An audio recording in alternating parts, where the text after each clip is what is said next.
Welcome to this webinar hosted by SA Accounting Academy, creating opportunities to connect our partners to succeed.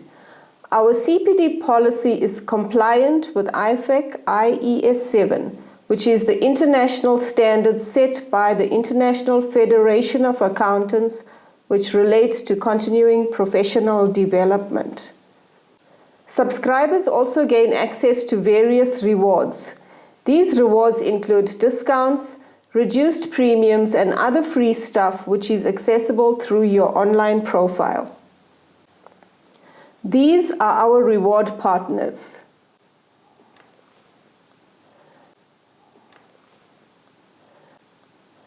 The webinar recordings, slides, additional material, and assessment will be available at the end of the webinar within your online profile.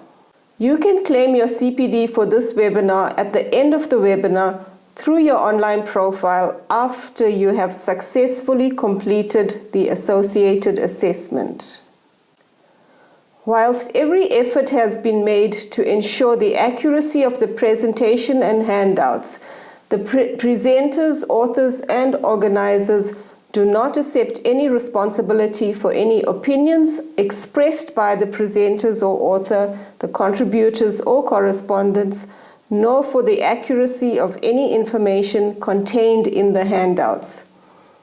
Copyright of this material rests with SA Accounting Academy, and the documentation or any part thereof may not be reproduced either electronically or in any other means whatsoever without the prior written permission of SA Accounting Academy.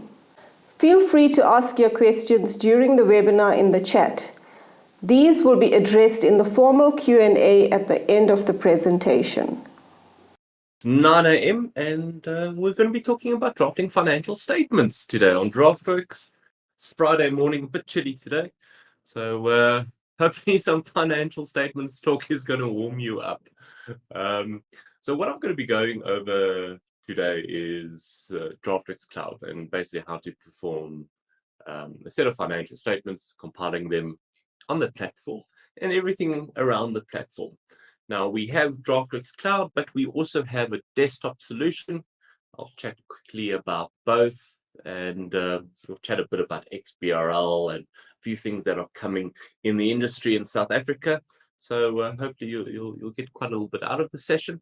And please, if there's any questions, just pop them in. I will be monitoring or will be able to answer whatever it may be. Okay. I'm going to switch my video off, so then everything is just going to be concentrated on the screen. But please just shout and I'll switch on at the end of the session, and we'll chat more around Draftworx and take any questions that you may have. Okay, so let's jump in. So looking at my share, you'll see a web browser. This is Google Chrome. We support Safari if you're on a Mac as well, and of course Edge, Microsoft's new Internet Explorer. And the wonderful thing about Draftworx Cloud is this ability to be portable. So we're all used to, well, I suppose not all of us. Historically, you're used to using a desktop solution for accounting and basically working. Very much in the last few years, we've all ported to cloud. So now there's cloud accounting, there's your cloud email for Gmail or Outlook, although I still prefer the desktop app for Outlook. And basically the whole world is moving to cloud. And so are we. Now, with the cloud comes some interesting technology that we're able to utilize. We kind of don't have to abide by the rules of the desktop. We just have to abide by some rules around a web browser. So that brings in some really innovative stuff. And it also brings around a change in the way licensing works. Okay. So a desktop environment, everyone tends to have a desktop license, and you install it on a PC, and you can do unlimited entities, whether it's with Draftworx or like the likes of Pastel Partner, unlimited entities for a set fee. Okay. With cloud, pricing changes. So if we look at passive partner as an instance, unlimited entities because it's sitting on your hardware, it's sitting on your infrastructure. When you switch to the likes of Sage One, you now get a charge per entity because it's sitting on their infrastructure. They're providing the security, the backups, all of that around it, and then it becomes a monthly fee. So we're a bit different to that. We have our desktop product, but our cloud product isn't a monthly fee. It's pretty much a pay-as-you-go system. So with Draftworx Cloud, sign up is free of charge. Pop over to draftworx.com, hit the cloud login, or go down to the cloud sign up, and it will jump you to the screen. Okay. Well, it'll actually, let me just log out. It will pop you to the screen. Okay. So if you don't have an account, you can click sign up, and you'll go through the account sign up process. We're just really specifying your name, your email address, etc. Really quick, it takes a minute. Once you've cleared that, you can then log in. And you're going to be presented with a screen very much like this. I've got a lot of clients because I've done a lot of demos and we've helped out a lot of clients. So my client list is starting to get quite full. You would have nothing, but what we're doing for COVID and the rise of what we call the part-time accountants, we're going to pop you 300 Rand prepaid credits, which will get you started on your first few sets of financial statements. Okay, on us. So as I was speaking about COVID and the rise of the part-time accountant, we've seen a massive increase in the amount of accountants available in the South African market, which has been fantastic for businesses, and it has been great for the industry. We did have almost a bit of a short list in terms of accountants a few years ago, but thankfully the business is thriving for accountants, and of course the institutes are helping with that massively. Okay, so just to talk about drafting a set of financial statements, and I'll be talking about the South African context. I assume everybody here is from South Africa. If you're not, we do localize for several other countries. So if you are attending from a neighborhood country or even from the UKI, we now have UKI available too. Yeah. So talking about creating an entity. So I'll open up my Draftworx Cloud account, and now I want to create my first client. So we brought a client on board. They need to do financial statements. We need to prepare a set for them. Okay. Now, in the South African context, we need to take the Companies Act into account. And we need to take a few other little items into account in terms of choosing what type of entity we're going to be drafting for and what applicable framework we have to apply. So we have our client name. We're simply going to put in, let's call this software sales, Pty Ltd, select the country, and then we have the frameworks that we have to select. So what is a framework? Framework is basically a template, and it's a template for the type of entity you are doing. So very simple. If I'm doing a body corporate, I can use the body corporate. If I'm doing a CC, I can use the closed corporation. IFRS SME is the blanket PTYs, and of course the standard that goes with it. IFRS, so if you're doing a listed entity, you can do a listed entity on Draftworx Cloud. Management packs, 12-month balance sheet, income statement, NPC, NPO, partnership, school, new template on desktop as well. School is now available. Sole prop and trust. Okay. You would notice there are some latest tags out there.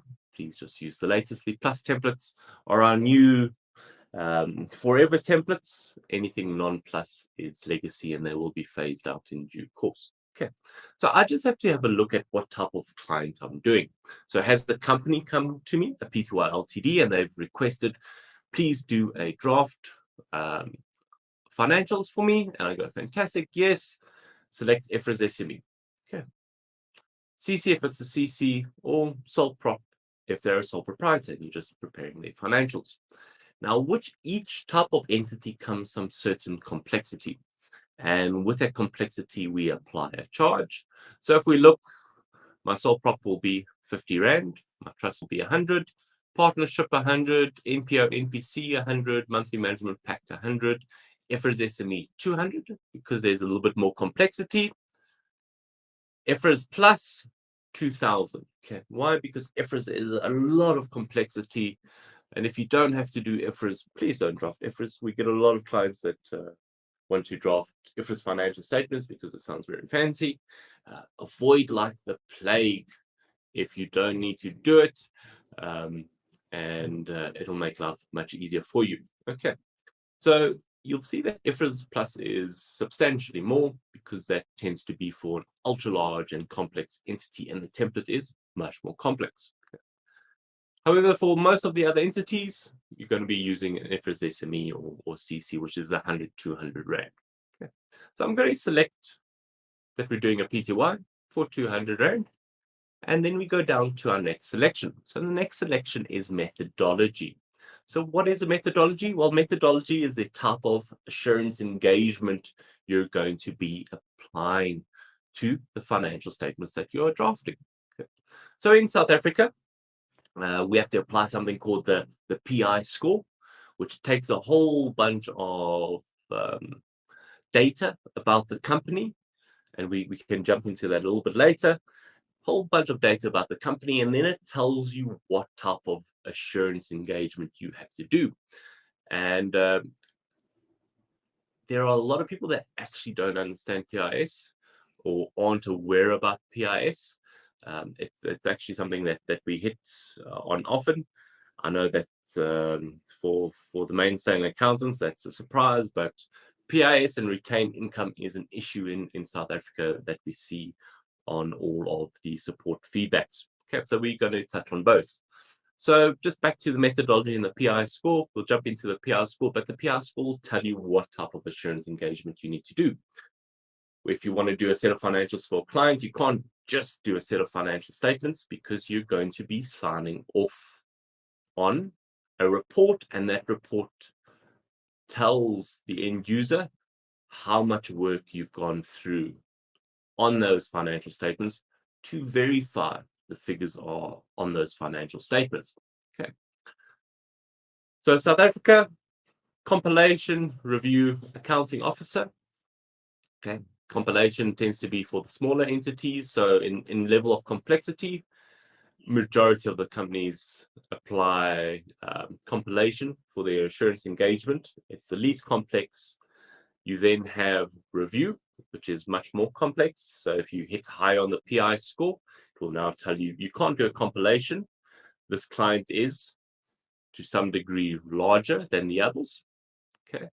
Then you'll need to apply review. An accounting officer sits in the middle. For anybody that's used to desktop, on desktop we have a lot of audit methodologies, and we have legal practitioner, and we have estate agent audit. That's all coming to cloud very shortly. We've just been doing testing.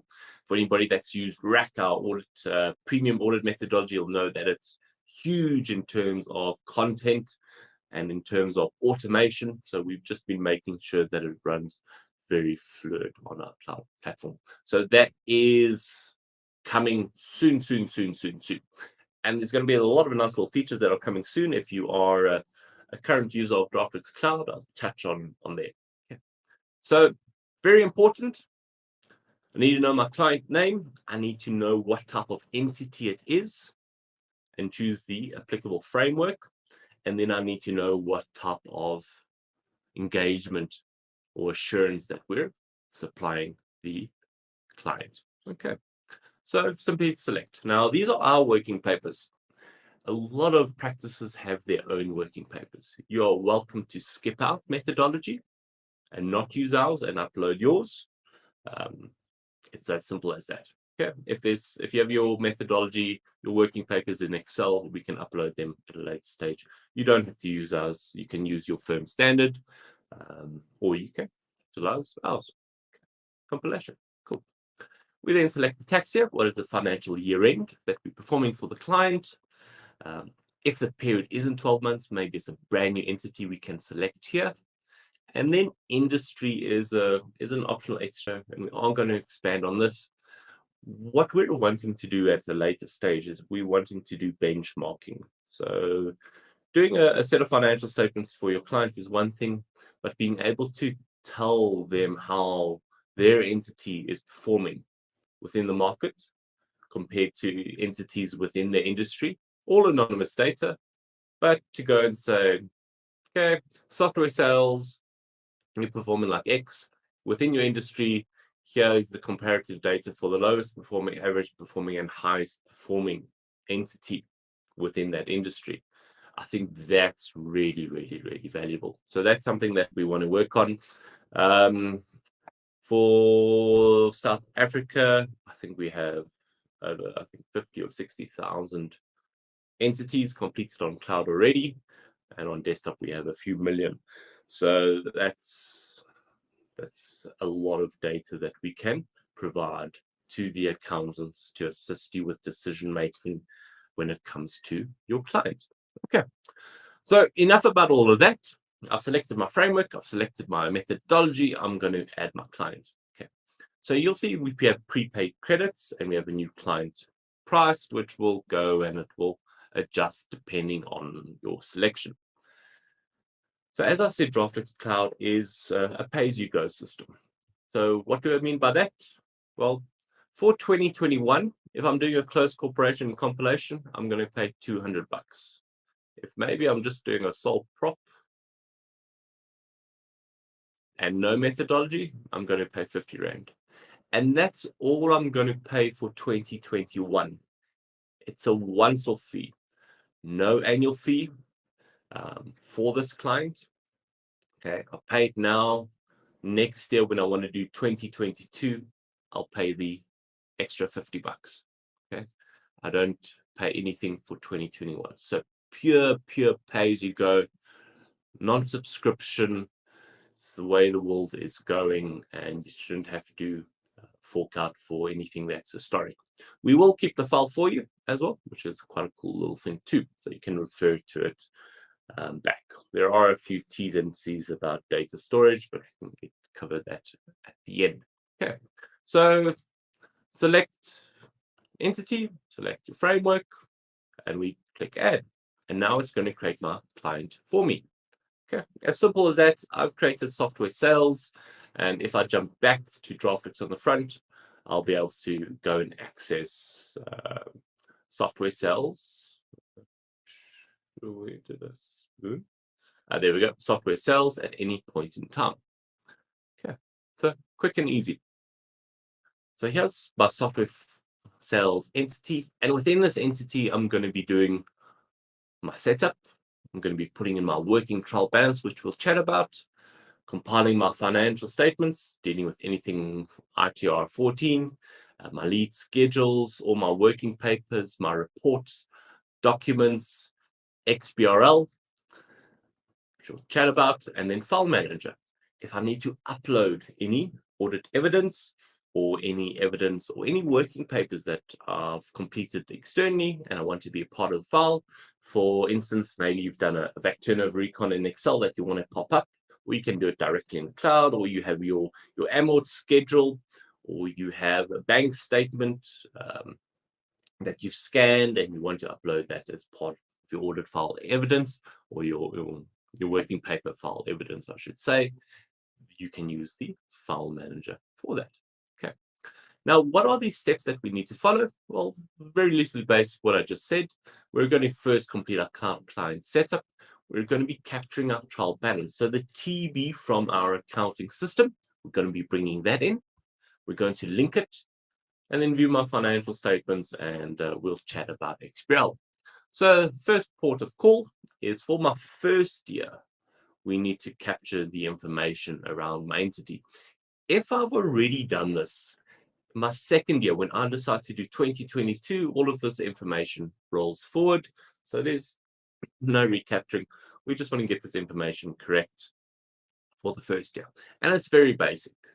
We have our company name. If there's a trading as, fill in the trading as. If the trading as is not applicable, just leave it out. So whatever I'm filling in here is going to go through to my financial statement. So if something is applicable or something is not applicable, leave it out. It won't go through to my financial statements. Okay. Interesting registration number, but this is all just make believe today. Okay. Place of signature, Sanson. And here are some of the examples of if you don't want it to go through, don't fill it out. For example, tax number, VAT, UIF, SDL, PAYE. Some people like this on their financial statements, some people don't. And it's typically depends on how you were trained. So what they did in articles and what your bosses taught you back in the day. So when I was in articles and we drafted financial statements, we never put VAT number, UIF, SDL, and PAYE on the financials. Okay. So it's ingrained in me. I will never put that on another set of financial statements either, unless I was queried for it and unless a client wanted it. Some people have. So then you're welcome to pop it in. Okay. So we'd simply go and fill in any of the required data, put in any of the directors, gender, appointed, resign, nationality, all of those little goodies. And this information is all again jumping forward into my financials. And we have a few little additional setup items, such as the number of years to present. So by default, when you're preparing a set of financial statements, you have your current year, you have your prior year, so 2 years to present. If it's a brand new entity, we don't need the prior year column. We want that to disappear. So you're only going to be doing for the first year. If your year-end dates are any different, you can change that too. Okay. Some other settings, how you want the 1,000 grouping, how you want the date to pull through. If you're doing a set of financial statements for an interesting entity, for example, a club, and you want to change how we're reporting to, you can, of course, change all of the reporting phrases and who you're reporting to. For example, we didn't have a schools template a while ago. The guys were just using NPOs, which it's pretty much the same thing, but school template is a little bit more targeted in terms of the content.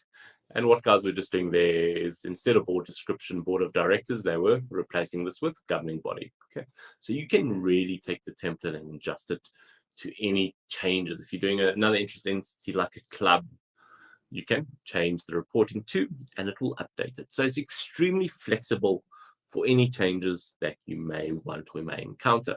Okay.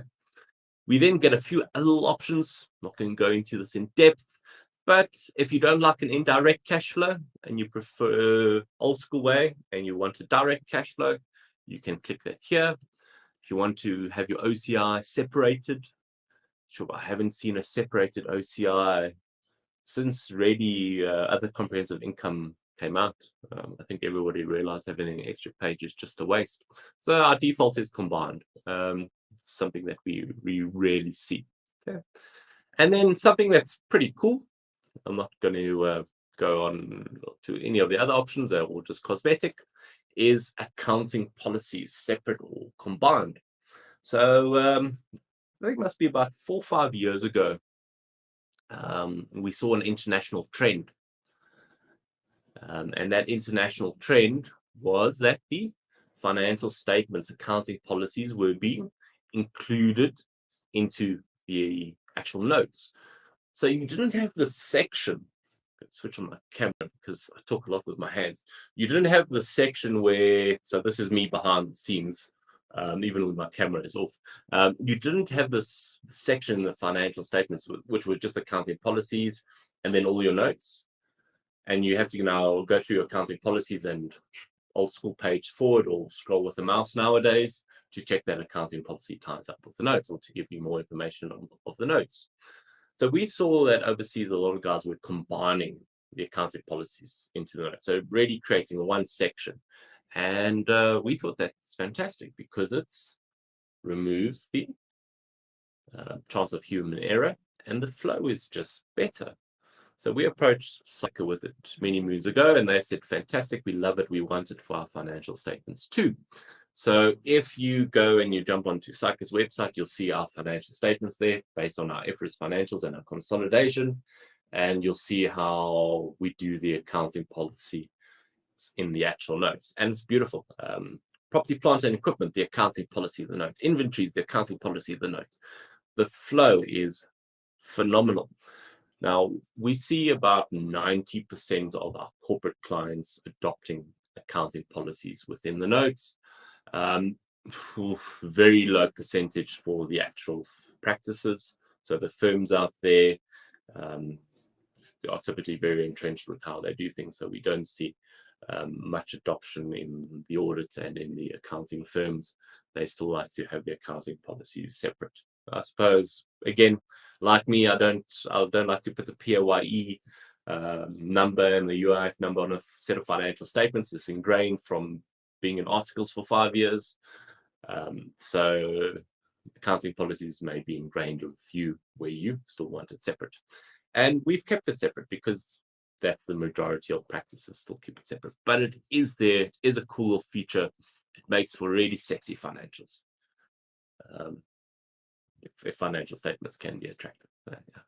Anyway, so once my client setup is done, we can jump through to my working trial balance. Okay, I see there's a few questions. Can the font be made a little larger? I can zoom in a bit. Let me know if that helps. There's just quite a bit to fit onto the page. So let me know if that helps. Okay.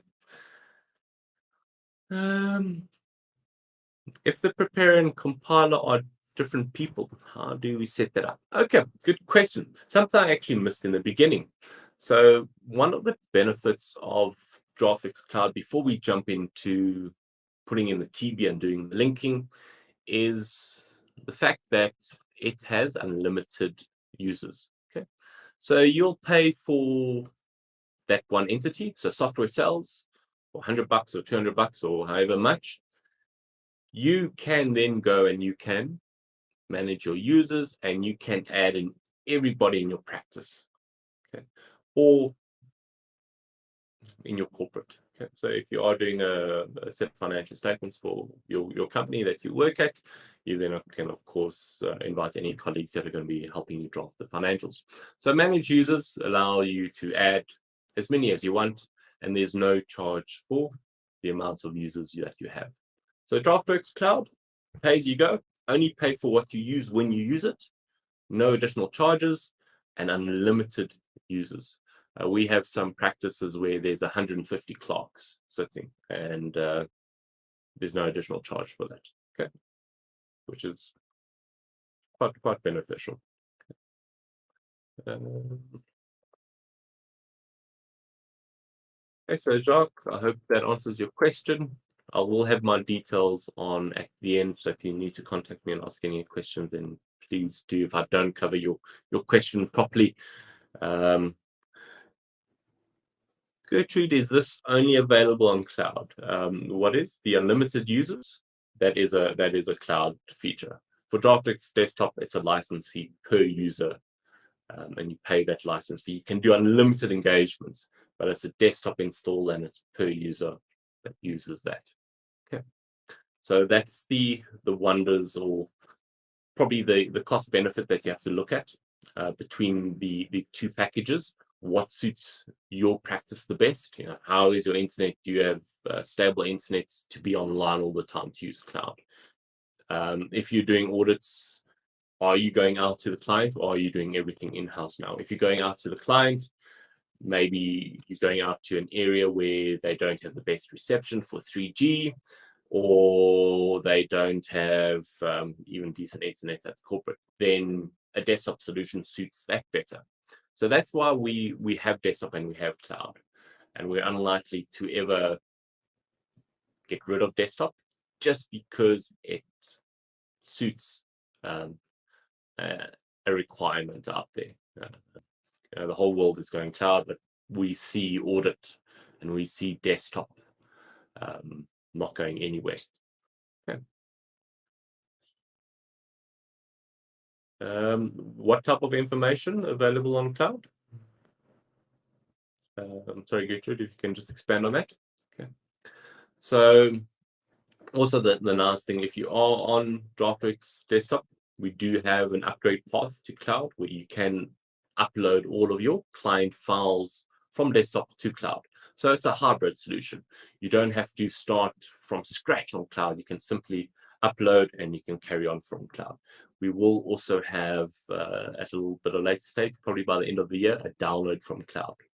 So just to chat on pricing, I see a few questions for that.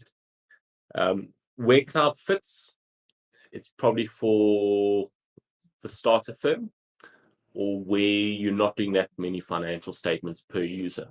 So if you're doing around 30 financial statements, assurance engagements, whether it's compilation or review, etc., around the 25-30 mark, anything up to that, Draftworx Cloud is the most cost effective. If per person in your practice, you're doing over 30 financial statements, over 30 engagements, then desktop is going to be the most cost efficient. Okay. And we're very transparent with that. Choose a solution that costs you less, makes you happier, and drives a long-term relationship with our clients.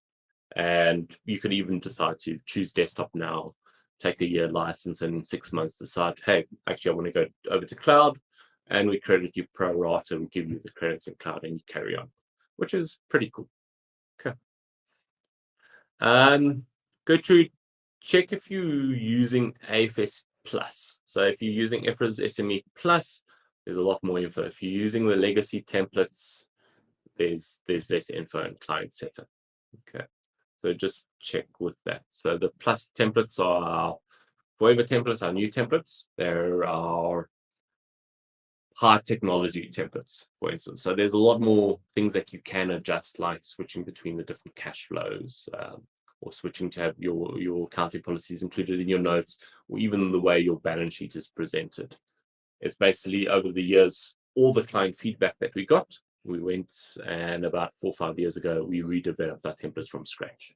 Okay, those are the Plus financial statements. Okay. Cool. So client setup is done. Next, I need to move over to my working trial balance. And this is where the magic happens. This is where all the automation. Okay. Ideally, we should be at the 5-minute mark after I've gone through and I've completed my client setup for a brand new entity. So 5 minutes should get us to here. And why I'm tracking the time is if you have a final TV, you should really be able to push out a set of financial statements in around the 15 minutes mark, at least a draft. If you have all the information from the client, which we wish that would happen all the time, then maybe even a final set of financial statements within 15 to 20 minutes. Okay. And I'll show you exactly what I mean and how we get there, especially with this cool thing called sync. Okay. So typically what a lot of our desktop users are used to is you'd import from Sage 0 or Sage 1 or QBO or QB Desktop or Sage Pastel Partner, or even import from Excel. So if we go and we import from Excel, I just want to pull up a little Excel TV. We just need to go and we need to select what we're importing. So I just need to tell the system where everything is. So where does my account number start? Where does my account name?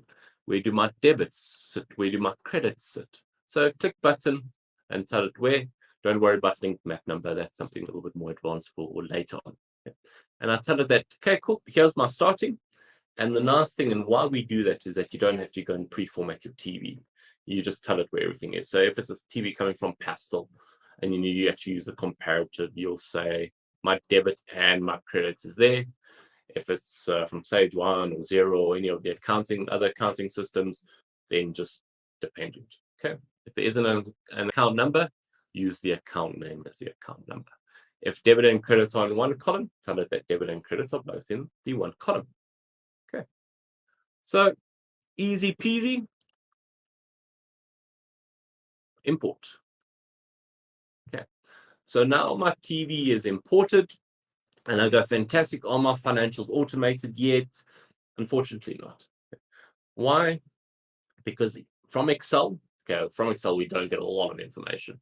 Or even if we had the information on the Excel template where it comes up with the categories, where the accounting system will say, this is an income, this is an expense, this is an asset or a liability or a bank account, that information isn't enough to automate a set of financial statements, because we want to automate down to the note level.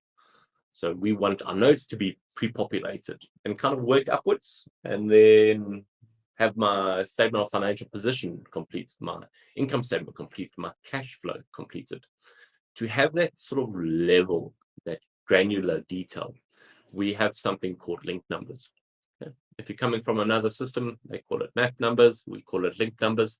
And there are a lot of these. Okay, there's a few thousand, because it provides that granular level. So depending on what type of template you've taken, we will provide all the links for all of the transactions that can occur in that framework. So for IFRS SME, there's about 5,000 of them. For full IFRS, I think there's about 6.5. I could be wrong, it could be more. 6,500 links. And that will just give you every sort of transaction that can occur. Okay, so you'll always have a link for something. So let's have a look quickly at the linking process. So if we look at my TB on the left, and we have all of the links on the right, we have our link code, our account name, our link name. The top is a balance sheet or income statement, so we know where it's going. The disclosure description, which is interesting, we'll get back there, or category. Okay, what type of category, what type of classification is it? Okay, current assets, cost of sales, income, expenses, non-current assets. Now, we don't expect you to scroll and search for the right category and then the right link. I mean, that will just be painful. I don't think we would be in business. So all that you need to do is type in what you're looking for. Okay, and we use a filter, and we'll quickly pull up everything that has the word with revenue in it. Okay, because I know sales needs to go to my revenue line item. And over here, we'll see construction contract, unbilled contract revenue, which is going to balance sheet and current assets. I know that's not the right link. Move down. Okay, discontinued. No. Revenue sale of goods. There we go. Fantastic. Now, what happens if it's not sale of goods? Then I can push it to, say, rendering of services or royalties or dividends, income or fees or admin, all depending on the revenue breakdown. We also see that we have multiple sale of goods 1 through to 10. If you want to break out in your note the different revenue line items you want to disclose, you can then, of course, use 1, 2, 3, 4, 5, and you'll break it out. Okay, and that's, of course, if you have more sales accounts on the left. If you want to group it all together, just link it all to the same link. If you want to break it out, link it to the separate links. Okay, and how do I move it from right to left? I just double click here, and it's going to flow in order. The next one that's unlinked is other income. Don't have to click on it. Find the link I want, double click, and it's as simple as that. Really, really easy. Accounting fees, it's an expense, income statement. Okay. Bank charges. Linking is one of the easiest things. The problem with linking like this is that it is just time consuming. Do I take it to cost of sales, or is it an expense? Okay, so it's just time consuming to run through a TB. And we'll get on how we make that much faster now with this little sync button. Okay, so if at this point in time you want to dial out because you're going, oh, that looks horribly slow, that's going to take me so much time. Okay, it'll take you 5 minutes, but why spend the 5 minutes if you don't have to spend it? Okay, so we're going to touch on this. This is something that you would have to do if you are importing from Excel, but we'll dive into that a little bit more. Why I do generally show you the manual process is to explain how the links work. Because even when we do some magic now, you may need to change a link here or there for drafting purposes. Okay, so this gives you just exposure to how our linking works. So we have our next account, and that's called coffee. For those of you that have seen my presentation, big fan of coffee. I love coffee. I live off coffee. And this entity buys a lot of coffee. Okay, 65 grand this year. and they want to disclose that as a separate line item. Okay. For whatever reason, we all have those interesting clients that they have some interesting requests for their financials. Okay. So if I search for coffee, I can't find it, but we have placeholders. If we don't have something, we don't want to go and add in every single link that's possible under the sun, because you'll end up with 20 or 30,000 links. You can use our placeholders, other debtors, other expenses, other income. And I can assign coffee to other expenses, but the problem comes in now when I open up my financial statements. Coffee is going to go to this other expense line, and then I have to go and rename that everywhere that it could go. Okay, my detailed income statement, my notes. That's where this column disclosure description comes in. I go and I change it here, and it's going to update my financial statements for me. Okay, which makes things really, really quick and easy then. Just change it here, updates everything in your financial statements. Okay, so if I really wanted to, I could link telephone to telephone, but we don't use telephones anymore. We use a VoIP system. So if I wanted to disclose it separately in expenses or on my detailed income statement, so in my notes or my detailed I's, change it to VoIP. Okay, it will now change the disclosure. So you kind of get the idea that my link numbers are already just placeholders. I just need to send it to the right place, but I can change the disclosure to whatever it needs to be. And you'll notice that I don't really look at the category column because we prefix the link numbers with everything. So if I'm working through my non-current assets section on the TV, type in NA, non-current assets. And here it will show you all my non-current assets. And this makes linking, especially when you're doing motor vehicles, furniture and fittings, land, buildings, etc., computer equipment, much easier when you already have everything at your fingertips. Okay. So that's a nice little trick. But again, this is the long way around. We don't want to do the long way around. I'm going to show you the quick way. Bank balances, and again, if you're now working with multiple bank balances, pop in the bank description here, you're going to auto-complete your note. Because you've got the bank description more than likely on your TB. So you don't have to refer back to it again. And one of the main reasons that we did this is back in articles, the time where CCs were great and they were used, always used to have a CC and there'd be two members, but those two members would have 10 loan accounts because they'd have a loan account for each thing that they took. You would then group them all together, all the two, and then you'd go to your financial statements and you have to figure out, loan to member one, loan to member two, who are they for? You can just pop it in disclosure description, make life easy. So exactly like I'm going to do shareholders loan now, loan from owner, I can just put in who it's for, and that will go and update. Okay. So not too hard, a little bit of time, 5 minutes. And I hate to explain it, so you probably go through this even quicker. A link every 5 seconds, 2 seconds, 3 seconds, depends how fast you click. Not too bad. Okay.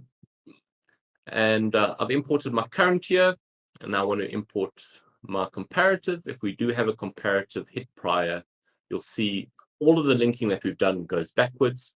Let's open up my 2020. 2020 is now active, and I can import my 2020 comparative. Okay. So we do silo our accounting years for a reason. Because next year, when I roll forward, we're going to be creating the 2022 automatically, and then we'll have our 2021 and our 2020 comparatives. When I import for 2022, it's only going to import into 2022, going to leave my comparatives untouched. That's why you see, even importing from Excel, we import year by year, because first file, you'll import 2, going forward, it'll just be that singular import. We don't want to give the ability to accidentally import your current and your prior in one go and overwrite any of your comparatives. Okay. It creates more work. We also silo it for another reason. If we go and we have a quick look at my shareholders loan, that's set to current, so current asset or liability, depending on the sign. So even that's an automation. Depending on the sign, whether it's debit or credit, it will automatically go to my assets or my liabilities. Draftworx will do all of that for you. You don't have to worry. Something that I may have to change is last year that was a current liability. This year, this has moved to a non-current liability. Okay. In other systems, you would have to create a new account. You'd have to go and journalize the amount out into now this new long-term liability and have it separate from your comparative, which used to drive, I used to use other systems in articles, used to drive the clients crazy because you give them a TB and all of a sudden there's a new account. And that account is called Audit 1 or New Account 1. And they go, what is this? With us, we make it easy where you can just go and you can select to do non-current and say current year only. Okay. This year it's now set as non-current. So it's going to change the category in my financials. In my comparative, it's still set as current. So you can change the categories without affecting your prior years, which is very cool. And then last little one before I show you the magic of sync, there's something called resync if you're doing multi-year compilations. So for instance, we're doing 2015 to 2020. We've had a 2021. We've had a naughty client, and SARS is now after them.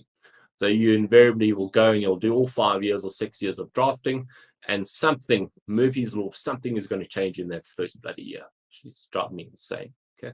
So what you'd have to do, 2015, pass the journal. 2016, go. Ensure that your comparative, your 2015 now in that file is updated with the changes that you did. And you have to now go and track this through 5-6 years. Okay. It's easy if you know how, especially if you know retain income. Then it's a walk in the park. It just takes time. If you don't know retain income, it makes it absolute hell. 70%, actually a little bit less, it's about 65% of our client requests are retained income related. And that's, of course, all the juniors. If you don't know retained income, it tends to be somebody that's just started out in the industry. It's, the traineeship. But 65% daily of our support requests are retained income out, and a clerk not understanding how retained income works. Okay, so this is one of the reasons we brought this in, just to make life easy. So instead of having to do this laborious journals through each year or re-importing all your comparatives, we just have a button. So you do your change in 2015, go into 2016, hit resync, automatically finds your comparative year file and automatically updates your comparative. You then go into the next year, hit resync again, and it'll update everything going forward. Makes life an absolute pleasure if you do deal with a lot of clients like that.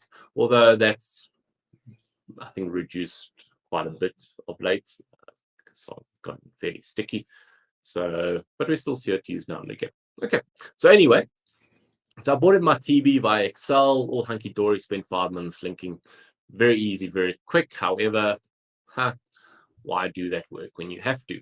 Okay, so if we go and we have a look at now, I'm going to do a brand new entity, and we're going to import from this little facility called Sync. So let's go and let's do this. Sync import P2LTV. Select the framework. Let's go for SME. Let's go compilation. Actually, I've got some better data for 2022. Let's just do that.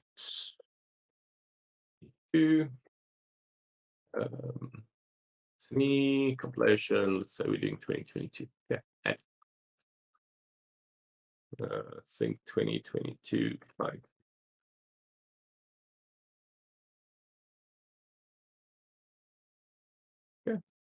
So I've created my client, run through my client setup, any little things I need to do, go into working trial balance, go, cool, I want to import a trial balance from Sync.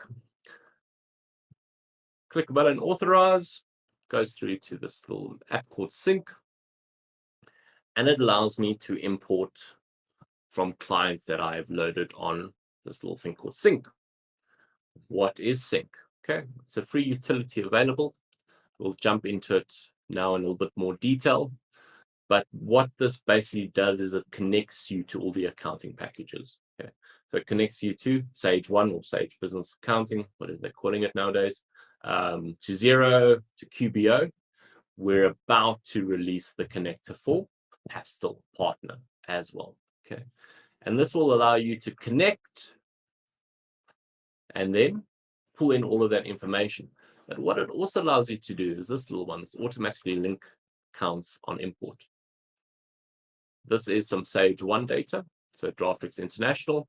We'll go in, we'll pull my TV out of sync, which is actually just the relay between Sage, and it's going to link all of my accounts for me. So those 5 minutes that I spent showing you earlier, how to do the linking, if it's on one of the major accounting systems, you don't have to worry about it, okay? We do the linking for you like that. So I've got my entire trial balance. I can even do some cleanup, going to remove empty accounts, and it will remove my empty accounts. Everything is linked for me. I can now jump into my financial statements as quick and easy as that. If I need to add a comparative, hit add comparative. It's already linked to sync, just import. When I roll forward into 2023, it's already linked to sync, just click import. It'll go and it'll fetch the information for you automatically. Okay.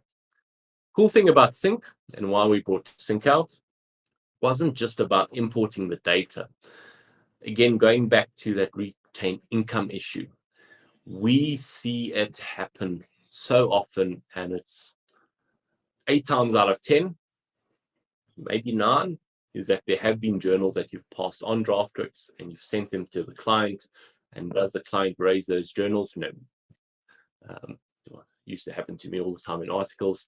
You pretty much know your clients after a year or two that you're going to have to repass those entries. So get the TB for the next year, perform opening balance, you get your journals that you have to pass.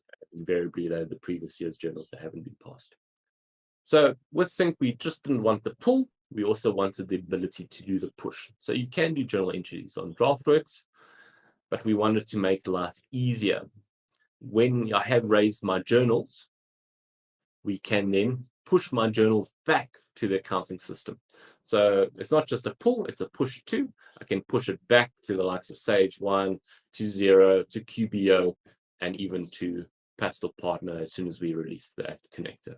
So you don't have to then, of course, be concerned about retained income, especially if it's the client's books. If you're now doing in-house, you don't have to do the duplicational work. Okay, you could always go and you could pass the journal in your accounting system and then just re-import the TV in Draftworx. That also works, but we found that most often or not, clients like to pass the journals in Draftworx, run through what the changes have been from the original TB that they have, and once accepted and signed off, then push the journals back to the accounting system. So that works quite well. Okay, so sync is also a back.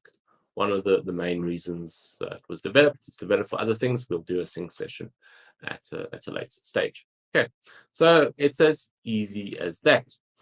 I see there was a question around the classification change. I'm just going to jump back to software sales. Yeah, classification change. If you do have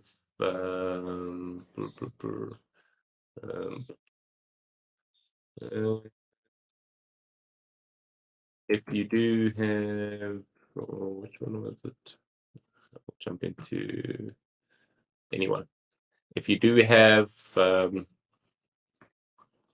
no, that's not TV. Let me just find some data here. Okay, there we go. If you do have an item in that you need to change classification, and it's just a simple one, you can just click over here and you can change a link, and you can change this classification to anything. So accounting fees, last year it was an expense. Well, this year's also going to be expense, but maybe you need to change it. It's now auditor's remuneration for this year. You not qualify for an audit. You don't want to affect the prior year. We just change it to that, and easy as pie. Okay, cool. So when we're now done with all of that, let me just jump back to data 2022. once we're happy with our TB, everything's linked, we can then open up our financial statements. And this is where we take all of that information that we've done in our TB that we've imported from our accounting system, and we go and we move that all through to our financials. Okay, so this is the automation side. So a cool little thing, just to start off with, we have a checklist that's built into all of our localization. If you need to refer back to something, so this is like your cheat sheet. What should I be disclosing for inventories under IFRS SME? Voila, section 13, IFRS SME for inventories, what you need to carry out, what you need to disclose with the hyperlinks. Okay. Even if there's something that you want to clear out for your country's legislative requirements, in this example, South Africa, we have the Companies Act, all the requirements and the link to the disclosure. Even sectional titles, I can never remember everything that needs to go into sectional titles. Is very easy, but don't do it often. I used to at least not do it often. So it was always something I had to look back at last year's file to remember. Now the checklist is nice and in. Okay, and various other guidelines. So we put this in to assist you if there's anything that you just want to check out. Specifically, if you have a new employee, it's fantastic. This is available on desktop too. New clerk, come in, do your first set of financial statements, follow the checklist, and they can choose to even comment and sign off. Okay. At least it's there that it provides some guidance to somebody that's fresh on what should actually go in financial statements. Okay, so it's a lovely guidance, it's a lovely referral. For us, it's just showcases our compliance with the standard. We know that clients benefit from it. We use it to build the financial statements and of course showcase our compliance. Yeah. Let's go to status. Status, retained income is in balance. So this is a one-page overview that we put in. So when your trainee prints out the financial statements or gives you the financial statements to review, you can go to one place, whether it's hard copy or in the software, and just see a global overview of everything that's right or wrong in your financial statements. Okay, my PP&E is out, so we still have to reconcile that, put in your additions, your disposals, it's as usual, and then my statement of cash flow is tied to the PP&E. Okay. Everything else is in balance, happy days. If something is out of balance, you may not have reconciled it, or for example, tax recon, you've now passed a journal, the taxation has changed, or you haven't raised taxation, it will jump out and it will shout at you and say that your tax is out of balance. You'll need to go and do the recon and adjust tax if necessary. It also helps if there's that quick journal that you've raised, and I think we've all done it maybe at some time, or at least I know I have, where you've raised a quick journal and it's in such a rush you've completely forget about tax. Okay, client urgent, client wants financial statements, fixing, forget to update tax, send out the draft and realize later, effort, I forgot tax. Okay, so cool things. Now moving across, everything that we've captured in my client setup, everything that we have in my TB starts to come out. Okay, director's report, there's all of our report, audit report, we'll come back to there. There's my balance sheet. If there is a item with a value in it, we automatically go and open up the notes for you. Okay, just like desktop, open up your financial statements, it looks at the TV, it places everything, it automatically opens up the notes, and the nice new feature is now it opens up the subnotes too. So as soon as I get in, I actually have a draft set of financial statements already. Okay, so in minute 5, you have a draft set with all the applicable notes opened. It just relies heavily on your working trial balance. So if this is wrong, financial statements are going to be wrong. Okay. Rudy, I've done it more than once as well, making that mistake, which is the horrible thing. So yeah, not the best time to tell your client they actually owe more tax. you messed up the financials. Oof. Anyway, good times. Okay, so we automate all of that for you. the cash flow is mostly automated. And I say mostly automated that if you have 3 years of data in, so my current and two priors, Y2 priors, so we can calculate the comparative for you, we automate your cash flow too, okay, which is massive help. If you just have 2 years in, we don't have enough data to automate the comparative, so there is some manual input for that. Okay. How do you deal with that? Look at your previous year's issued financial statements, especially if you've taken them over from another accountant. You may not have those 3 years available at your fingertips. It depends. Just look at the previous issued financials and you can just type in the movements. Okay. Makes life super easy. All of my notes have been auto-opened. And now we can chat a bit about the notes. Okay, so trade and other receivables. Because I linked something to trade receivables here, if I linked something to deposits, it would be there. There's my VAT. If VAT, okay, VAT and debit is something you don't see often, but if my VAT was in credit, it would automatically go to the trade and other payables section. So all of this is automated for you. Okay. Makes life so easy. Detailed eyes, ratios, there is also included in our templates. There's a lot of information to go through about multiple detailed eyes, an RTR 14 that together with the tax calc we complete. And then if you're on great software app, and we integrate with those and you can push it out of Draftworx and you can push it up. Otherwise, a lot of companies will just take this right here and just go and took it into SARS e-filing. Okay. When we're done and we're happy, I'm just going to breeze through this, select the applicable report that we're doing. When we're done and we're happy, we can then run our print preview. So the print preview is going to put everything together for me. Okay, I'm going to put our financial statements together. Actually, you know what? Let me get into a nicer file with some comparatives, just so you can actually see what the financial statements are going to look like with a comparative.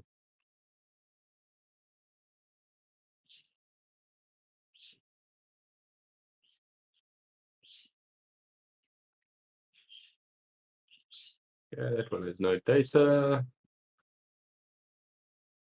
While I'm busy going through that, so I'll just look at the questions. Okay. What happens if you did a year-end close on a legacy template? How do you then change the template on the year to the plus? Okay. When you are, you'll just have to go back and roll forward. So if you're on legacy templates and now you do want to go into next year's file, you can then select to apply the new year, and then that will, and of course the new template, that will then take it forward. Okay. If you've already done that process, just delete that roll forward and re-roll forward. Okay. If it is on cloud, just give me a shout and I'll reimburse the credits for that. Okay. Okay, I went over classification. That one I removed the TB.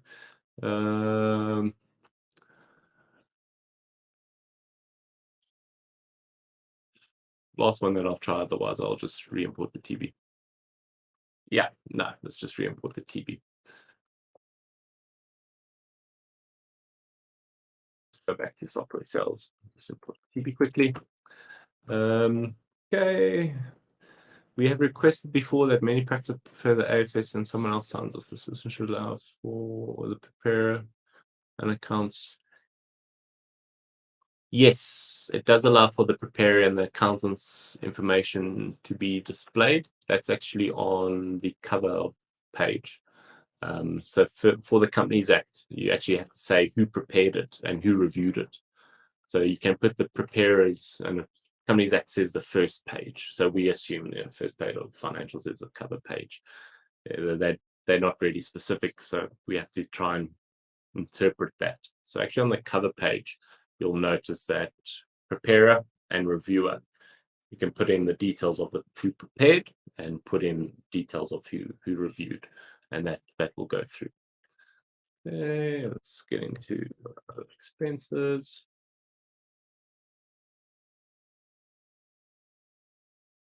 So, okay, question. I see that cloud is ahead compared to the desktop software. Yes and no. So cloud has sync, which has been integrated into it. Desktop is currently getting that integrated. Okay, so probably around end of September, all goes well, sync will be available on desktop, and then that will allow you to do your journal pushback to your accounting system, and of course your import from your accounting system with the automatic linking. Desktop has been around for longer, so there actually are more features available in desktop now, but we have a massive dev team. Dev team is 3-4 times bigger than desktop now, busy moving all the functionality over to cloud. So that's going to be perfect for that.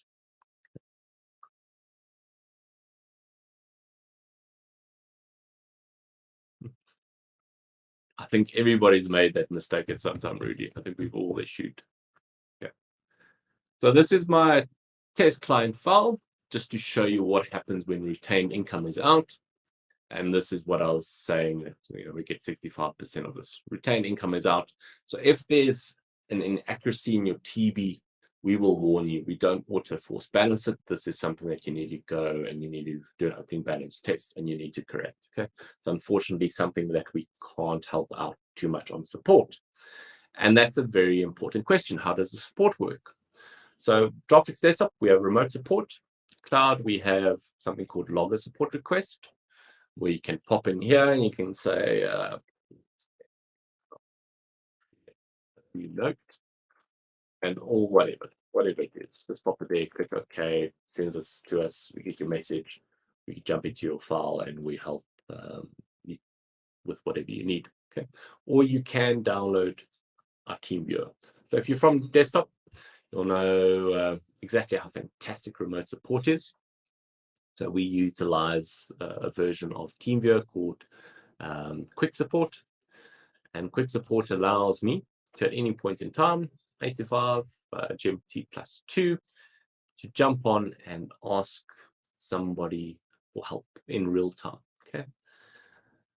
What makes us different from the others is that real-time help.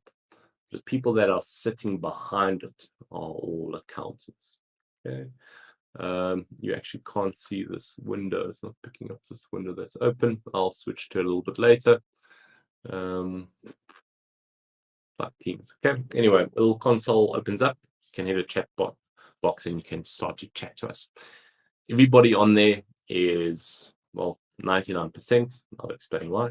Everybody on there is an accountant. Okay. i.e., they've been in a firm, they've got in their articles at a minimum, and they're degreed. Okay, so they know the software, they know accounting. So you're not going to hit a scenario where you're asking a bit of an accounting question, and the person doesn't know how to answer, and they have to then up you to the next level, until they hit somebody, an accountant that's spent 10 or 20 years in practice, or spent 10 or 20 years in a firm, in a practice, in audit, or cyber firm, or cyber, that have the experience. This allows us to turn over requests very quickly. So you're not going to wait more than 5 minutes to get somebody's attention, and they can take on your query and they can resolve the issue that you have there or then. Why is it important to us? Well, you guys sell time, effectively. We don't sell time. Okay. It's easy as that. Now, when all of this information is in and we've switched on and off everything that we want, as I was mentioning before, we can then hit this little button called preview, and this is going to take everything that we've automated. So create client, import TB from sync, automatically linked. We're at the 5-minute mark. Jump in, switch on or off what I need or what I don't need. Okay, another minute or two. The notes are automatically opened for what I need. Maybe a reconciliation around your PP&E, and that will take another few minutes. But for the most part, for simple clients, you should hit the stage at 15 minutes. Okay, if you're good. If you're new, it's going to take you 4 hours for your first one. Okay, just while you learn the system, learn how we do things. but that's what remote support is there for. Run it, especially if you're coming onto the system, you have questions. We don't want you to struggle. Support is included, free. So, well, use it. Okay, it will help you. And we use it as sort of a training kind of system. So training in practice, tip, as it used to be referred to. I'm not sure if it's still referred to that.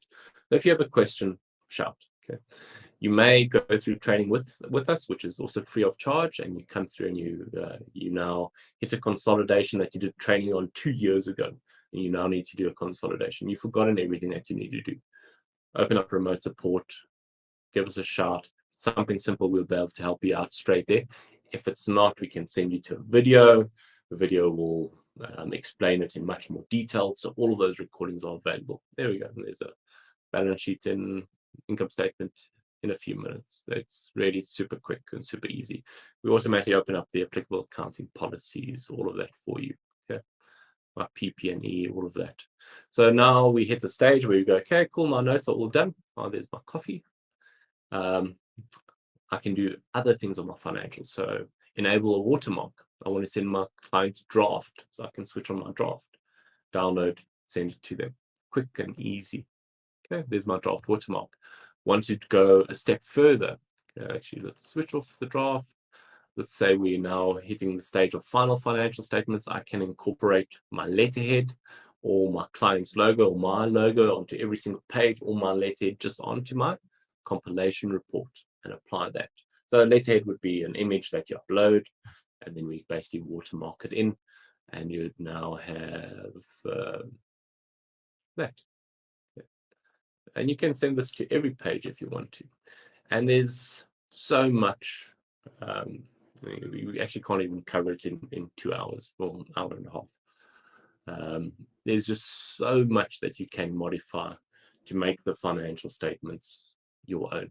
Okay, so you don't have to have this generic. You can put in all of your preferences to the financial statements, even change the margins, even change the way continued headers look, the font, change the font, change how the note numbers work. You don't want them to pre-penned. You want them to be out in the index, like our original Draftworx used to be on desktop. You can also pre-pen on desktop. Sure, anything and everything is doable. Okay, if it's not, let us know and we'll build it in. That's probably the coolest thing about us.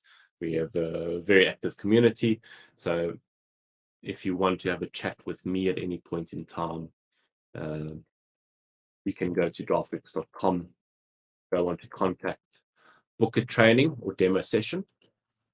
Okay, so full training, free of charge, or if you want to chat with me on how you think that we can improve our service or the product, you can book a 30-minute session with me and we can have a quick chat. Okay. I'm the founder of Draftworx, by the way. So if I didn't mention that, that's you have access to me and we can chat about what's not working for you and we can improve the product for you. Okay. So easy as that. So let's jump back into software sales, and we're going to talk a little bit about the methodologies and how we work around doing our engagement. Okay, so we've covered client setup, we've covered working trial balance, we've chatted about journals, easy peasy. We've done the financial statements, quick and easy. Taxation, ITR 14, okay, export, lead schedules, all the breakdown of my leads. Okay. Of my financials go down to my lead schedule. So if you need to see what is composed, what PP&E is composed of, all the trial balance entries, that's what a lead schedule does. Okay, it goes and it breaks it down. So jump to lead, it'll break down what is there, or jump to note. So lead schedule would break down all of the accounts that make up that 50,000. Okay. You can access it via the jump to or via the lead schedules over here. Okay, and we'll go and we'll do all of that for you. Now, a cool thing just to mention, typically the financial statements take about, well, for me, it takes 12, 13 seconds to open up. Okay, so we run through about 500,000 calculations when you open up the financial statement. So speed-wise, pretty good. Speed is a bit dependent on your line speed, so your internet speed, and it is also a bit dependent on your computer. Okay, because we're running so many calculations in a web browser, it very much depends on your PC. Okay, so you get good CPUs and you get bad CPUs, but put it this way, one of the demos I did, I've got a Galaxy Note Samsung. I drafted a set of financial statements off my cell phone, off my Samsung DeX, which this has enough power to draft a set of financial statements. And it opens up the financials in about 20 seconds. Okay, so if you experience anything slower than 20 seconds, that gives a shout, because then something's wrong. Either you've got something malicious on your machine, or you just have something that isn't right. You know, something that's maybe 10 years old. It isn't going to provide the best for you. Okay, but in terms of what does even work, even Chromebooks, we actually have a number of clients that have now converted to Chromebooks. They're inexpensive cloud laptops, essentially, and they use, I can't remember if it was Sage 1 or 0 as their accounting platform of choice, and they do all their processing on there, and then they use Draftworx Cloud. I mean, the things are cheap. It's like 2,000-3,000 Rand for a Chromebook nowadays. Can replace that every 2 years and you won't feel anything. That may have gone up. I haven't looked at Chromebook prices in a while. Okay, so very cool. If you do a change in your working trial balance, you may need to refresh. Okay, it's going to run that entire process again. We are working on a solution now in what we call Firesheet 2.0, which is a lot of redevelopment of this engine to speed it up. Okay, so there's going to be about a 30 to 40% speed improvement, probably even more by the end of development. We're hoping that this updated engine will be done within about a month or two. Okay, so for any current users, you should see a massive speed increase coming, and just usability tweaks are going to improve nicely. Okay, just to have a look at our programs. Now, when we're working through some assurance, for instance, I've chosen compilation now. And we open up the compilation working papers. What we're going to get in each working paper is we're going to get our guidance, which is going to tell us what we're doing, what the requirements are, and then, of course, the working paper. So the working papers will actually go through and they will guide you to what you need, what you don't need, and will open up applicably sections depending on your responses. So required responses are in yellow. We have a new format that's coming up where the colors are a little bit easier on the eyes, and you'll just go through and you'll fill out. Okay, and a lot of the things are checkbox type answers, especially for compilation, especially for review. It is that. Audit is very much not checkbox. Okay, audit follows risk. Okay, so you'll notice a dramatic shift between compilation review to audit. Okay, and you'll simply work through the methodology, answer all the questions that have been requested of you, do any calculations that you need, and then it comes back to this line. For example, if you are doing a compilation where we say we perform the compilation engagement in accordance with the International Standards on Related Services 4410. So if you're doing a review, that would be ISRE 2400. So when you are doing a set of financial statements, you have to do some assurance work for it. Okay, can't just issue a set of financial statements without assurance. Well, I suppose you could. It's not like there's massive structures reviewing everything, but better to sleep well at night. So there is that. So just please be aware of that. We hit often in demos or training where people aren't aware that there is work that needs to be done under the financial statements to give the assurance that you're doing.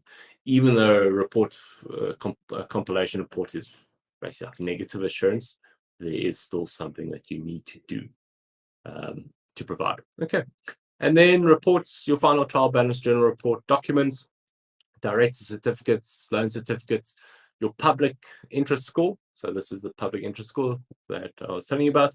If you're not sure about what you need to do, pop on your PIS and you can go and you can select what type of company that you're working with, enter in all the applicables, and it will tell you, go and say, yes, you should be doing a compilation. No, you should be doing a review. And then you go, oh, goodness me, I need to switch my framework or my methodology. And this is where we're going to say, okay, no longer compilation, I need to switch to review, and it will upgrade you. Okay. The exact same process on desktop. There's a switch as well, and that will grade you on desktop to whatever package that you need, or even downgrade. You've selected a review and you go, oh shit, I should actually be just doing a compilation. Don't need to do this for a client, and downgrade. Thank you, Sharon. Software with the best support. We try. So the company, we're about 70% ex-auditors, ex-accountants, and about 30% software devs. The 70% of us in accounting have always struggled with horrible support. So in Draftworx, we try to be different. We try to give good support. It's one of our biggest costs that we provide for free, and that's where your license fee covers that. Let us know if we drop the ball at any point in time. Just let me know, but we certainly try. The guys on support are phenomenal. I mean, there's some people that have been there in the industry for over 20 years. So you ask them how to do a share buyback transaction, and they're going to go, well, is it this, is it this, is it this? Okay, is this type of transaction? Then you need to do the journal this way. We try and not give advice on things like share buyback transactions because there can be so many variables. But we do have that sort of level of support. When COVID hit, we also extended our support till 11 o'clock at night, because all of a sudden the trainees didn't have that support structure in the firms. They were now at home needing to learn everything. So we went triple the volume just through COVID. We managed to maintain, and levels are now back to normal. So we'll continue that. We are looking at extending support times probably from next year. So we should hopefully have a 7 a.m. to a 6 or 7 p.m. and possibly further even later on. We do see guys asking for support at like 11 o'clock. I think I saw Urshad. I was up one day working late, and I think it was 4 a.m. in the morning, and Urshad asked for support. And he was very shocked when he had to reply at 4 o'clock. But we're not opening until 4 o'clock. Maybe later we'll be 24 hours, but there's a lot of costs involved. We don't pull in anybody. We also have an IT that's actually part of support. So if there's something funny with your PC, they'll come in and have a look on your behalf, which is also quite great. Thank you, Jessica. Yeah, the support is pretty amazing. Thank you for that compliment. Okay, I'm going to chat briefly about XBRL, and then I'll take any other questions, but I think we would have covered at least the vast majority. The questions generally come if you use it, but please go and get in touch with me if you're interested in this, or if you're interested in desktop and go, oh, okay, well, if this is available in desktop, then awesome. There's even more functionality available in desktop now. Okay. But both solutions will probably within 6 months be a one-on-one, which is quite cool. Okay. So XBRL, what is XBRL? I'm sure everybody's heard about it by now. It's the requirement for you to report your financial statements in this digital machine language to CIPC, and then CIPC can read all of this information, and they automate it, and they pull in all of this for you automatically. So what is it to really do? Well, it's to replace all of the guys that are sitting behind computers at CIPC, getting your financial statements and basically retyping all the information into their computer systems. So XBRL gives you a standard reporting language for financial statements. So property, plant, and equipment, whether it's in English, Afrikaans, Zulu, Xhosa, to CIPC, there's one tag for it, and that's property, plant, and equipment. Whether you've put it here or there, or you've called it something else, it's going to be identified as property, plant, and equipment. Okay.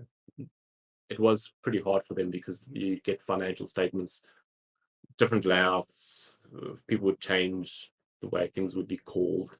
especially if they're doing Excel financials, etc. So it was a nightmare for them to pull on all this information. Okay, so XBRL is set to standardize the way that we report to CIPC and eventually to the banks, and SARS has a hook into there as well. But it will eventually be pretty much all the financial statements. That's at least where I see it going. Currently, it's only required for audit. So you only have to worry about XBRL if you are doing audit. Review, it's optional, but you can just do the FAS. Compilation is just the FAS. Where it's going, I do see it going to all financial statements. It's just a matter of time. They've done IFRS SME, done IFRS, they've done GRAP now as well, so the governmental framework, and audit is all done for that. The next phase, I can only assume, would be reviews start becoming mandatory, and then thereafter compilations start to become mandatory. Is it a good thing? You know, there are pros and cons to XBRL. The pros is it becomes a revenue line item for all of our clients where you can charge for that. The cons, it's additional burden on business, which is the last thing that we need, especially with the screen paper and talking about increasing tax. Okay, so there's additional burden on the client because they have to pay for your time. How much of that time does it really take? Well, doing an XBRL submission, if you have the answers available, will take you about 5 minutes. We've built it in with Draftworx. Okay, I'm just going to skip the requirements. Okay, there's a question there, skip that. We've built it and we've made it a core feature of Draftworx. Okay, and that's another reason why we did the plus financial statements, is we built up our financial statements to take into account every single disclosure required for XBRL. So if you go and you have a look at, say, our related party, and you go, well, there's a lot of information here. I don't usually disclose this in this way or that way. It's there for a reason, because there's an XBRL tag in it. And in 2-3 years, maybe CIPC goes and says, we need this information. We don't want you to have to now go and start to manually put in sections in your financial statements just to have that info. So the plus financial statements are built around all the new tech, but also XBRL. Okay. With that, we've pre-linked everything in your financial statements for XBRL. So all the hard work is done for you. It will literally take you 5 minutes to complete an XBRL submission just by fitting in anything that we don't have on the financial statements. What information is that? Well, that's typically going to be things like your CIPC customer number, the email address of the company, which is understandable. That's generally something that we don't put on the financial statements itself. Those little things will become a requirement. You can see right now it's going through the financials and it's checking what information we have. I didn't put in the business address in the company setup, so that's missing, but it'll tell you what is missing in the pinkish. The green means we've got the information, it's good to go. So XBRL is this hard. It's just to go and supply anything that's missing. Okay, business address, a good 90% of all of this will be automatic. Some of the things that you have to provide, average number of employees, if you haven't done your PIS, type it in. Okay. And then you'll also see that sometimes CIPC requires you to report on a figure, but they want to know the reason why it was zero. For example, taxation is zero, and it says, why is tax zero? Why aren't you paying any money to SARS? So you go and say assessed loss, or company made a loss. That's why there isn't. Okay. Or there haven't been any cash flows in financing activities, no financing activities during the year. But most of it is all automatic. Okay. It is a simple and easy peasy. Complete all the mandatory tags. When that's done, you preview your submission, you validate your submission. So we go and we test it with CIPC. And if there isn't something that you haven't put in correctly, we'll report back on there, or they'll report back to us and we just pass it on to you. And then you can download and you can upload it to CIPC's website. Okay, so very easy peasy. Just a note, this validate submission, we validate with CIPC, or their validation services for the last few months had been up and down. I mean, like down for weeks. It's been yeah, bit of a shit one. So I see it's up again. So for how long it's up, I don't know. But when you do download the submission, you upload to CIPC, they will run the internal validation, and they will then check. If there are errors, it will report you errors, just fix it in Draftworx, re-upload. It won't count against you if there have been errors. Okay, so it will automatically just won't submit it if there are errors. So there is a way around it. We're just hoping that they improve their validation submissions in due course. That's been a bit of an unfortunate one, but I think everybody's used to it by now. Okay, now when we're done with 2021, we can do the roll forward, and this roll forward is for me to say, awesome, I want to do next year. Okay, maybe next year we're going to review, or maybe next year I decide to do my working paper, so I don't want that, whatever it is. Year-end close or balance sheet roll forward if you're going to be importing just the movements. Okay. And it's as easy as that. So when we go into my next year, everything gets automated. I can pull any working papers forward automatically. We'll pop on again the pay-as-you-go charge for cloud, and it will now start to do the roll forward for my next year. This essentially means that everything I've done gets taken forward. So my linking, my cosmetics I've changed in my financials, any disclosures I've changed in my financials, anything I've done has basically been rolled forward. Okay. There we see my old year's financials. There's my new year's for 2022. And in this year, I simply need to go and import my 2022 TB. Everything else will be in. Okay. So quick and easy like that. Now, just to chat about getting in touch with us, if you want to give me a shout, or any of us really, go to draftworx.com, hit on contact, and leave a message, book, or you can give us a call. Okay? And this will read through, of course, to us. If you would like to get in contact with me, that is a very good question. Let me just share my contact details. And then please, while I'm busy doing this, if there's any questions, just shout.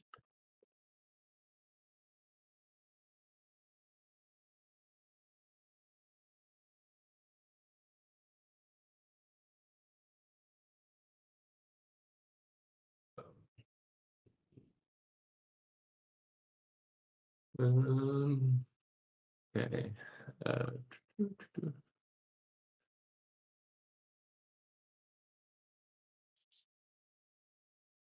All at draftworx.com. That is my cell. I'm not always available. It will read back to the office. I will phone you back. That is our actual office line, and I'm available on extension 201. I'm also not on there often because I do a lot of demos and a lot of meetings. But you can shout there. This is also to get in contact with support or sales, or 651, 52, 53, does the same thing. Or info@draftworx.com if you want to email us. Just give us a shout, and we can answer any of your questions. Give you if you'd like to see desktop, for instance, give you the exact same showcase that I just did, but just on desktop. That is, of course, all available. Okay. How can we choose the plus templates when you roll forward? When you roll forward, it will actually give you. Let me just jump back over here.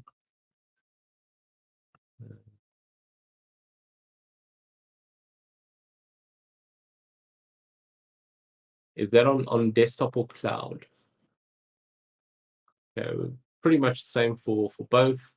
When you do roll forward, when you do a roll forward or a year-end close, as we call it in desktop, just when it says select framework to roll forward with, choose the plus instead of that. Okay, as you can see, plus is the latest, and then that will take you in. So we automatically go and we change the link numbers to the new link numbers for the plus. Any cosmetics that you've done in the prior will be lost. But of course, with the plus templates, we auto open up accounting policies, notes, subnotes, etc. for you. So there's really not much you have to do.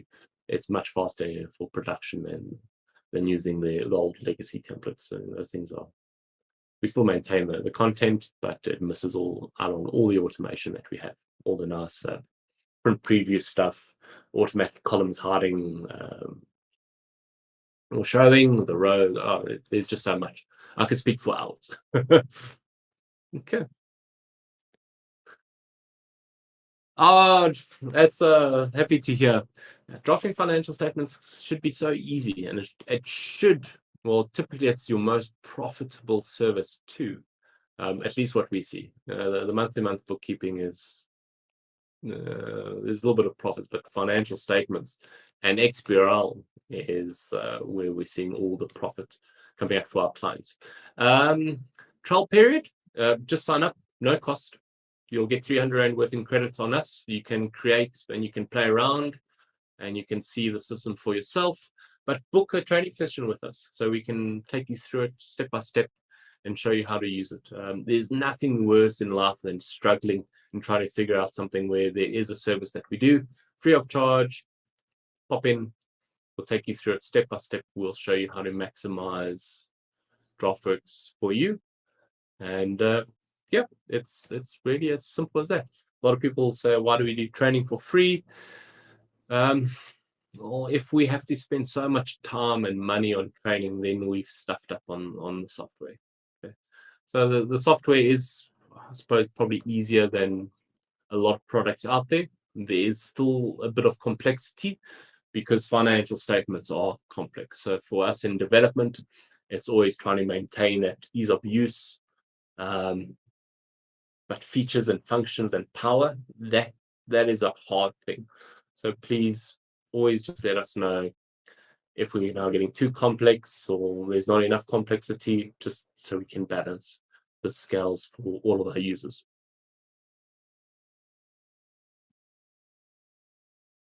Okay.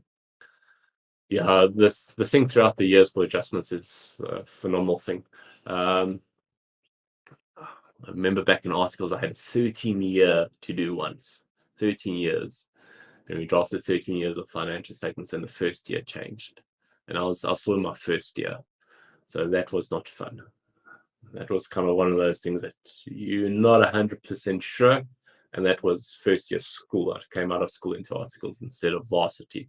So it was definitely a very difficult time. Fun, learned a lot. Okay. Cost for previous year financial statements, for example, I use Draftworx desktop and have at least 4 years. Okay. So Sharon, you can upload all of those comparatives. Just pop us an email on info@draftworx.com. We'll send you all the instructions on how you can upload your financial statements to cloud. You don't get charged for any of those previous years when you upload them. Okay.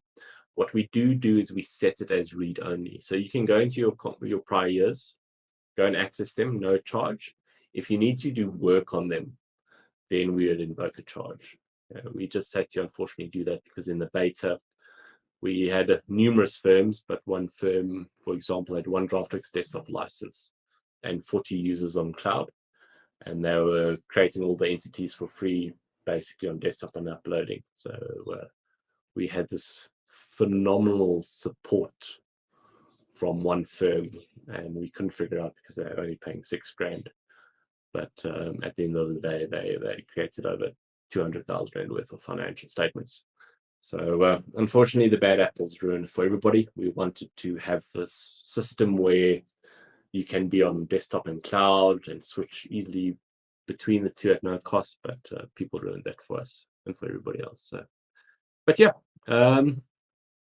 you can start on Draftworx desktop, upload all of your historic to cloud, so it's there. You don't need to keep on licensing desktop to access all of that data. You'll have that accessible for free in the cloud. Okay, so a little T&C just to round it off. Currently, we provide 1 gig free for storage. File sizes are incredibly small. You can fit hundreds of entities in that. We won't charge for space if your account is active, but in the scenario where you do decide to upload a few years of data and your cloud account goes stale, meaning you're not using it, we will request a charge to keep your data for you. That's, I suppose, just fair, I think. And I hope everybody agrees with that. Thanks, James. Thank you. We love our clients. So again, please shout if there's anything that we can assist you with. You know, we all realize that you pay our salaries, so we love you even more. So please, we work for you. I think that's what a lot of companies forget nowadays, is that you work for your clients because your clients enable you to live. So you guys are extra special. So thank you for your time. If you aren't a Draftworx user, please get in touch. We'd love to show you what we can do for you. There are a ton of cool things coming. So much that's currently in development. We did a big update recently, but for Draftworx Cloud for Desktop for Sync, oh, there's nice things like doing automatic opening balance tests, where we even calculate the journal for you and pass the journal for you. That's coming. So you roll forward, you click import, you click a button to do opening balance test. It'll go do opening balance test, check your retained income. It will propose the journal to correct it. You click OK, it'll pass the journal for you. So no more retained income issues. That's that's going to be golden, I think, for everybody. Nothing worse than having to waste time doing opening balance test. It's a nightmare. And a lot of people don't know how to do it, so it's even harder to explain. Tons of other things. We want to automate a lot in audit, so Sync will bring that. For the guys that want more monthly management accounts, we do have a monthly management account pack. We'll be expanding on that with Sync massively upcoming. So what I didn't really chat about Sync much. It was just really for the importing and the pushing back of journals, but there is a ton coming into Sync, and a lot of it's free of charge. Okay, just because of the alliance with Draftworx. So you'll be able to do a lot more very, very, very soon. So we're very excited to showcase that. Okay, perfect. Look forward to training session on Monday. Thank you, Brian. Thank you, Anton. Thank you, Leon. Thank you, everybody. Absolute pleasure. Thank you, Leandra. Hope you enjoy the rest of your Friday. It's almost there. Gonna have a good weekend. Take care, everybody. Thank you so much. We'll chat soon. Ta-ta. Bye.